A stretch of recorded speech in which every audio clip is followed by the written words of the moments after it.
ஒரு யானை தன்னை பெரியவனாக எண்ணி பெருமைப்பட்டு மற்ற அனைத்து விலங்குகளையும் கொடுமைப்படுத்த ஆரம்பித்தது.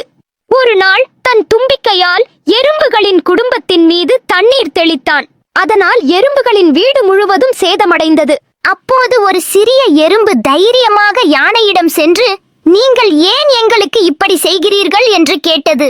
யானை கிண்டலுடன், நீங்கள் என்ன செய்ய முடியும்? அமைதியாக இருங்கள், இல்லையெனில் உங்கள் குடும்பத்தையும் அழித்து விடுவேன் என்று கூறினான். அன்று இரவு அந்த சிறிய எறும்பு யானையின் தும்பிக்கைக்குள் சென்று அவரை கடிக்க ஆரம்பித்தது. யானை வலியால் துடித்தான், அமைதி இழந்து கத்தினான். பலமுறை கெஞ்சியும் எறும்பு தன் செயலை நிறுத்தவில்லை. இறுதியில் யானை தன்னை மிகவும் தாழ்த்தி மன்னிப்பு கோருகிறேன், இனி யாரையும் கொடுமைப்படுத்த மாட்டேன் என்று வாக்கு அளித்தான். எறும்பு தும்பிக்கையிலிருந்து வெளியே வந்தது.